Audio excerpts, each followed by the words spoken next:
Les années 80 sont marquées par l'émergence et la domination des moteurs turbo.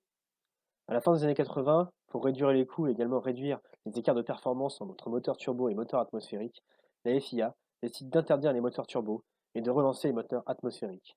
De nombreux constructeurs de moteurs vont s'engager en Formule 1 grâce à ce changement de réglementation, comme Yamaha, Judd, Lamborghini ou encore Peugeot. Lamborghini, d'ailleurs, est une marque italienne de voitures de luxe. À l'origine, la marque était un constructeur de tracteurs. Ce n'est qu'en 1963 que Lamborghini se lance dans l'automobile, particulièrement dans le domaine des voitures sportives, avec la Lamborghini Countach, la Huracan ou encore l'Aventador. Lamborghini fut donc concurrente de Maserati et Ferrari sur le domaine des voitures de sport. Sauf qu'à l'instar de Ferrari ou de Maserati, la vente de voitures sportives ne suffit pas pour assurer la bonne tenue financière d'un constructeur. L'entreprise sera donc rachetée en 1787 par Chrysler, puis plus tard en 98 par Audi. Au niveau du sport automobile, le taureau italien est particulièrement présent en GT de tourisme, notamment en GT3 avec la Huracan. Mais de 1989 à 1993, l'entreprise, sous l'impulsion de Chrysler, décide alors de se lancer en Formule 1, le sommet de la chaîne alimentaire du sport automobile mondial.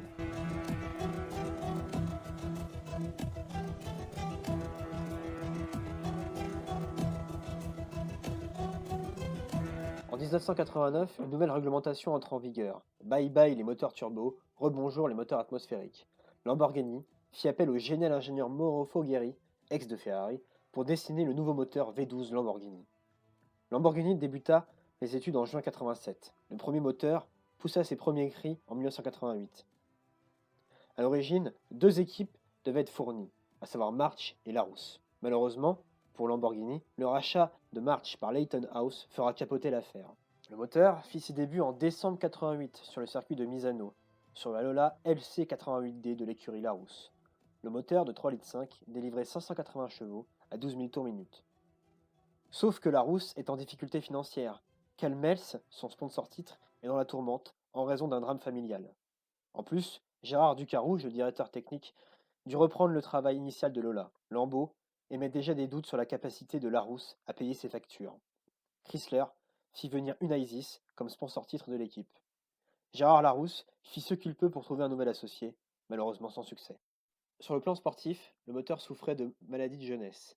Entre changement d'électronique, Bosch, Magneti Marelli et qualité de construction loin des standards de la F1, Lambeau s'enfonce.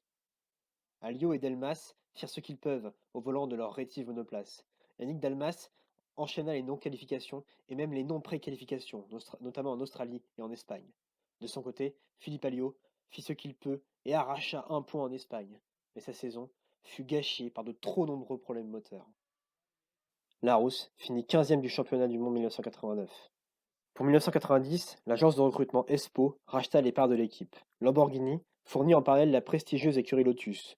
Le nouveau moteur Lamborghini fournit 600 chevaux, très loin des 685 chevaux du moteur V12 Ferrari et des 680 du moteur Honda. Eric Bernard et Aguri Suzuki firent quelques coups d'éclat avec un point à Monaco pour Bernard, une double entrée dans les points en Grande-Bretagne, des points en Hongrie, en Espagne et un podium inespéré de Aguri Suzuki à Suzuka devant son public. Larousse finit 6e du championnat du monde, bien mieux qu'en 1989.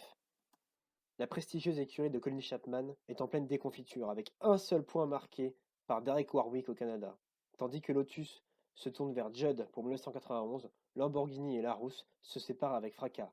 En effet, Lamborghini, qui cherchait des garanties financières solides avec le moindre soutien de Chrysler, fut débouté par les prétentions financières de Gérard Larousse. En effet, Larousse était incapable de fournir une telle caution. La marque Autoro allait donc signer un contrat de fourniture à l'écurie française Ligier pour 35 millions de francs et allait s'engager en plus en Formule 1 avec ses propres châssis.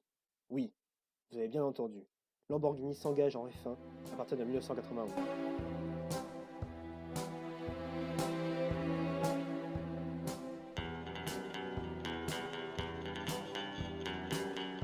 Revenons en 1989. À l'époque, Lamborghini est approché par un homme d'affaires mexicain, au nom étrange de Fernando González Lada. Il souhaitait créer une écurie 100% mexicaine. Il créa un consortium d'entreprises nationales visant à construire une F1 de A à Z avec 40 millions de dollars de budget. Un team 100% mexicain, pilotes, mécaniciens, ingénieurs. Un contrat fut signé et la voiture fut présentée à la presse en juin 90. Sauf que, surprise, quelques heures avant la présentation de la voiture, Fernando González Lada disparut dans la nature. recherché par Interpol pour blanchiment d'argent en provenance de la drogue. Chrysler est absolument furieux d'avoir été manipulé de cette manière. La marque américaine décide quand même de faire la saison 1991 par respect pour tout le travail accompli, mais pas au nom de Lamborghini. En effet, il fallut trouver un client solvable qui puisse prendre la relève, car il n'est pas question que Lamborghini soit officiellement le constructeur de cette F1. Chrysler n'en a pas donné l'autorisation. C'est le richissime Carlo Petruccio qui reprit la structure. Après plusieurs essais, il eut la possibilité de créer sa propre équipe à peu de frais. Le Modena Team Spa vit donc le jour et s'installe à Modène. Forghieri sera le directeur technique. Le groupe Doi racheta 40% des parts de l'équipe. Les voitures allaient s'appeler Lambo et non Lamborghini. Nicolas Larini et Eric Van Der Poel allaient avoir la lourde tâche de préqualifier les voitures dès les vendredis matins lors des terribles phases de préqualification.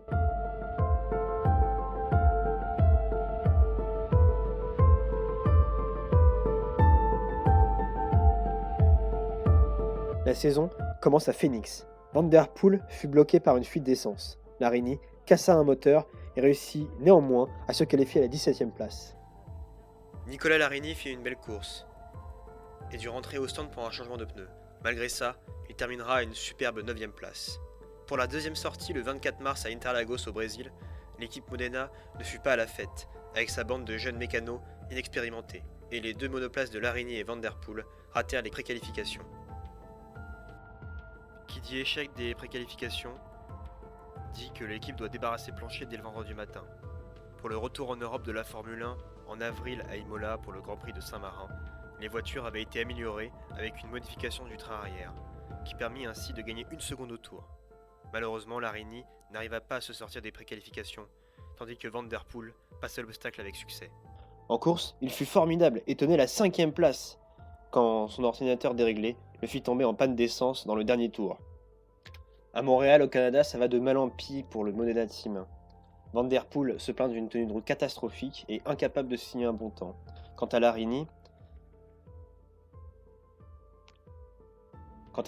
il n'avait pas non plus de grippe et se plaignait d'une boîte beaucoup trop courte. Résultat, il était à chaque fois rupteur en ligne droite.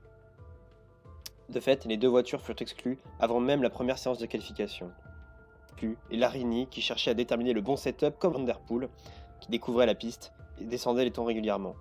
Ils allaient assister aux essais en simples spectateurs. Ils s'étaient classés 5e et 6e. On ne peut pas dire que Lamborghini apprécia beaucoup ce fiasco. Néanmoins, un miracle arriva au Mexique. Nicolas Larini réussit à sortir du stade des préqualifications. Alors qu'il se préparait pour la première séance d'essai libre le vendredi matin, sa voiture fut exclue du meeting. Pourquoi ? Tout simplement parce que son aileron arrière était trop haut de 5 mm. Un comble. Et surtout, la preuve que l'organisation latine du Modena Team n'est absolument pas du tout adaptée aux standards de la Formule 1. C'est bien beau d'avoir une équipe amateur, mais il faut se donner les moyens de ses ambitions. Malheureusement, avec Petruccio et Modena Team, on en est très très loin.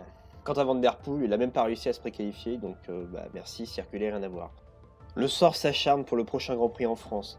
En effet, Larini est incapable de signer un bon chrono parce que ses amortisseurs sont grippés. Quant à Van Der Poel, c'est tellement la dèche au niveau matériel qu'il est obligé de faire toute la séance de préqualification avec le même train de pneus. Donc les choses furent vite expédiées. Merci, au revoir. 2 non-qualifications supplémentaires. Ce qui ressort vraiment de cette organisation-là, c'est que déjà le châssis est complètement à la ramasse, ils n'ont pas de rythme, et en plus il n'y a pas assez d'argent pour préparer les moteurs qui cassent les uns après les autres. Beaucoup de problèmes en préqualification, notamment pour Van Der Poel, puisque ces moteurs les lâchent les uns après les autres, et surtout très peu de matériel, parce qu'ils sont obligés de faire 1 ou 2 runs avec le même train de pneus, et ils ont rarement plus de 2 trains de pneus par préqualification. C'est vraiment très très compliqué pour le Modena Team. Et l'exemple qui montre le plus cela, c'est les préqualifications du Grand Prix de Grande-Bretagne. Van Der Poel et Larini sont à 7 secondes de la pole. 7 secondes. Pourquoi 7 secondes ? Pourquoi sont-ils aussi loin ?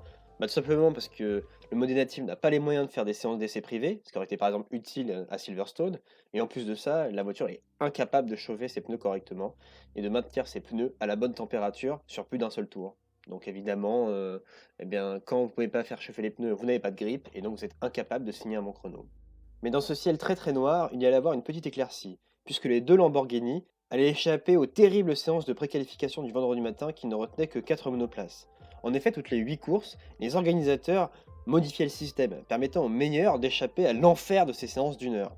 Grâce aux résultats, somme toute modestes de l'équipe depuis le début de la saison, Les deux Lambeau 291 faisaient désormais partie des heureux élus qui avaient le droit de participer aux séances d'essais qualificatives officielles sans passer par les séances du vendredi matin. Cette nouvelle organisation allait permettre au Modena Team de enfin travailler dans la sérénité. Le Grand Prix d'après se déroulait à Hockenheim en Allemagne et Larini fut capable de se qualifier pour la course. Malheureusement, ça n'a pas duré longtemps puisqu'il prit le départ, certes, mais fut pris dans le premier carton du premier virage, avec Hakkinen et Blundell. Quant à Van Der Poel, qui fut plus rapide que Larini sur l'ensemble du week-end, il cassa un moteur dès le vendredi matin. Et eu des problèmes d'électronique pendant la qualification. Du coup, il ne put pas se qualifier. Le Grand Prix d'après se déroulait à Hungaroring et miracle, Larini a réussi à terminer la course à la 16e place. Donc c'est plutôt pas mal pour l'équipe. Quant à Van Der Poel, il n'a pas pu se qualifier parce qu'il a fait une erreur dans son tour de qualif et il est sorti de la piste. Il a fait un tête à queue avec son deuxième train de pneus. Donc il n'a pas pu refaire un run pour se qualifier, malheureusement. Le Grand Prix d'après se déroulait à Spa. Larini ne put se qualifier et Van Der Poel sortit très violemment à blanchiment lors de la séance du vendredi et fut immédiatement transporté à l'hôpital. Mais malheureusement le samedi, il rata sa qualification avec le mulet.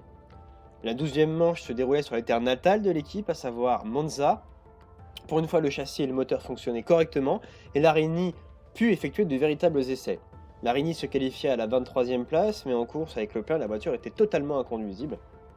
Et donc il rentrait au stand, repartait, revenait encore pour changer ses pneus et finalement terminait à une misérable 16e place à 5 tours. Quant à Van Der Poel, il rencontra des problèmes électriques tout au long du vendredi. Le samedi, les problèmes subsistaient et ne fit que très peu de tours. Du coup, il ne trouva jamais un tour clair pour se qualifier. Encore une fois. Autant dire que pour l'image de marque, ça en prend un sacré coup. Et d'ailleurs, Chrysler commence vraiment à en avoir assez. Complètement lassé par ses performances qui ternissent considérablement l'image de la marque Lamborghini, même déguisée en Lambeau au passage, les Américains de Chrysler tapent du poing sur la table et reprennent les choses en main. Désormais, Lamborghini Engineering, qui gère l'écurie Lambeau avec le Modena Team, allait être dirigé directement par Chrysler. Soyons clairs, il s'agissait d'une mise à l'écart de Mauro Foghieri, dont les méthodes centralisatrices ne sont plus du tout adaptées aux standards de la Formule 1. En effet, il avait dessiné le châssis, le moteur, la carrosserie, ainsi que la boîte de vitesse. Daniele Odetto, le patron de Lamborghini Engineering, le reconnaît d'ailleurs. Ils ont préféré privilégier l'argent à l'efficacité et ils le payent cash désormais. Le championnat allait se poursuivre avec le Grand Prix du Portugal à Estoril. Les deux pilotes étaient très très loin du compte et il ne fut pas capable de se qualifier, malgré de nouveaux flancs. Il faut dire que le moral était au plus bas pour l'équipe et tout le monde avait compris que Carlo Patruccio allait jeter l'éponge à la fin de la saison. De son côté, Lamborghini avait été clair, pas d'équipe Lambeau dans le championnat du monde 92. À Montmeló en Espagne, Larini et Van Der Poel se plaignaient d'un châssis totalement inefficace dans les virages serrés. Résultat, ils manquèrent une nouvelle fois leur qualification. La 15e manche se tenait à Suzuka au Japon et les deux voitures de Larini et Van Der Poel restèrent une fois de plus sur le carreau. Il était vraiment temps que cela se termine pour le Modena Team. Le 16e rendez-vous de l'année avait lieu à Adélaïde en Australie et la miracle, Larini réussit à se qualifier à la 19e place.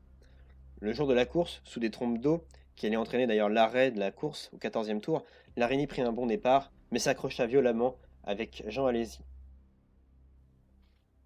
Quant à Eric Van Der Poel, le running gag continua. Il cassa un amortisseur en qualification et ne put une nouvelle fois pas se qualifier. 16 grands prix, un nombre incalculable de non-qualifications, des problèmes techniques, beaucoup de problèmes moteurs et d'électronique, des préparations minables, c'est une saison catastrophique pour le Modena Team. Pas assez entraîné, pas assez d'argent, un team trop inexpérimenté.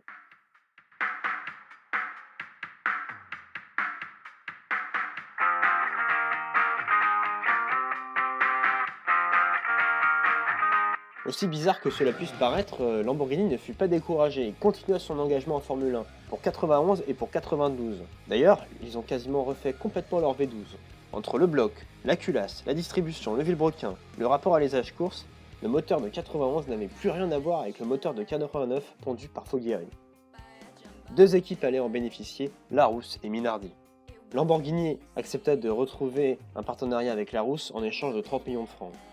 Au niveau du châssis, c'est assez problématique d'ailleurs pour Larousse parce que Lola a bloqué les châssis En effet, Eric Broadley, n'acceptant plus de ne pas être payé, a bloqué les châssis Lola envers Larousse. Du coup, Larousse dut se tourner vers autre chose, et dut se tourner vers la structure de Robin Hearn plus précisément, qui a aidé de concevoir la nouvelle Venturi Lamborghini. En effet, il y avait un accord entre Larousse et Venturi, la marque monégasque, pour produire un châssis de Formule 1. Suite à la saison 91, Chrysler allait prendre un peu plus d'importance dans le processus et c'est François Castin, le directeur technique de Chrysler, qui allait superviser directement le développement des moteurs Lamborghini V12 version 92. La Lamborghini Venturi LC92 fit ses premiers tours de roue avec Ukyo Katayama au Castellet. Mais naturellement, rien ne se passa comme prévu. Dès le mois de septembre, Venturi en difficulté décida de quitter l'équipe et de revendre ses parts.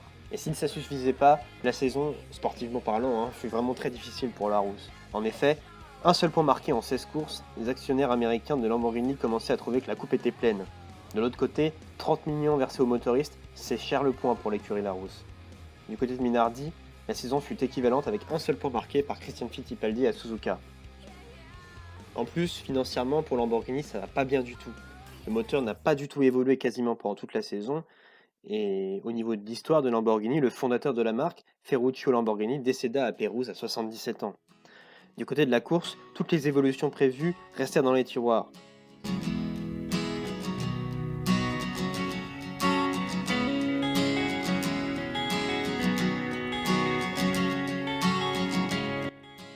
Sportivement parlant pour Lamborghini, la saison 93 ne s'articulait qu'autour de la fourniture moteur pour Larousse F1. Grâce au fonds tabac qui allait aider l'écurie, avec une somme de 37 millions de francs d'argent public, il avait été possible de faire une demi-saison dans des conditions acceptables. Mais la deuxième moitié allait être beaucoup plus difficile financièrement, avec une nouvelle catastrophe. En effet, le groupe Doyle, principal sponsor de l'équipe, s'était retiré brutalement pendant l'été. C'était lui qui s'était engagé auprès de Lamborghini en assurant une partie du budget moteur. En effet, il aurait dû payer 15 millions de francs sur les 30 demandés par Lamborghini. Résultat, une nouvelle année épouvantablement difficile pour l'équipe et ses V12 Lamborghini. Larousse termina à la dernière place du championnat du monde avec 3 petites unités. Et là, la question se pose. 30 millions versés aux motoristes pour 3 points seulement quand on sait que le moteur Lamborghini avait à peu près 40 à 50 chevaux de différence par rapport à un bon moteur Honda ou un moteur Ferrari, pourquoi poursuivre? C'est d'ailleurs pour ça que pour 94, Larousse, pour sa dernière année en Formule 1, se tourna vers des moteurs V8 Ford Cosworth.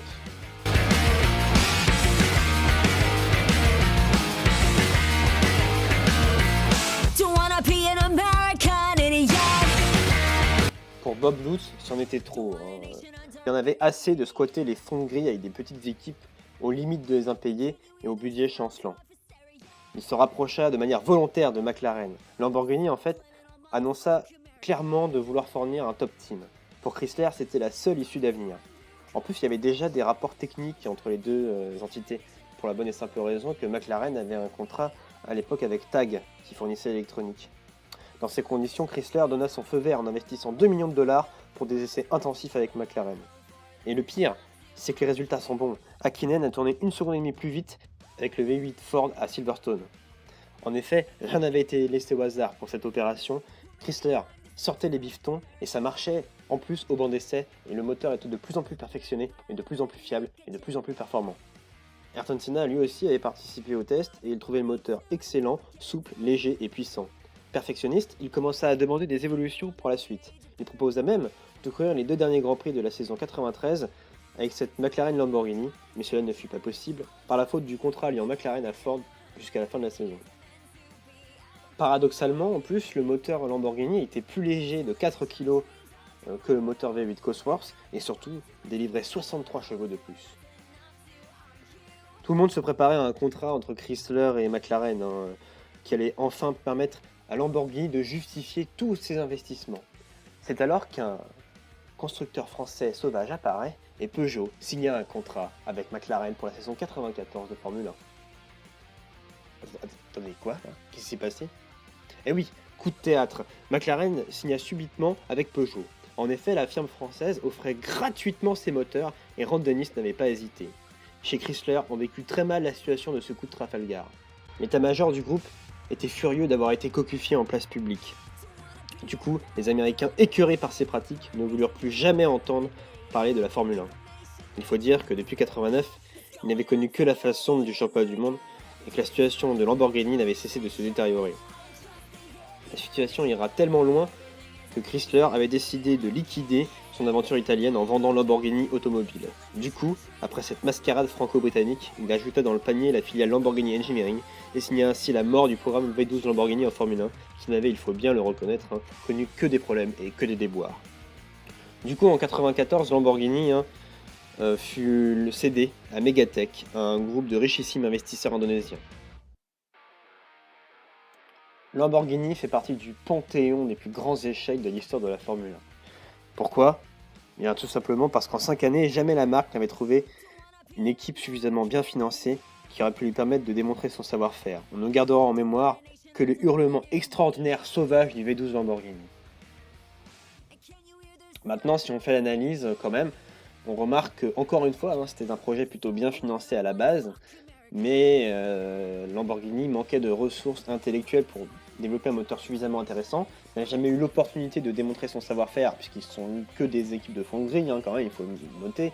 Lambeau, donc sa propre équipe, Larousse, Minardi, même Lotus, qui était en pleine déconfiture à l'époque, donc ils n'ont jamais pu démontrer leur savoir-faire.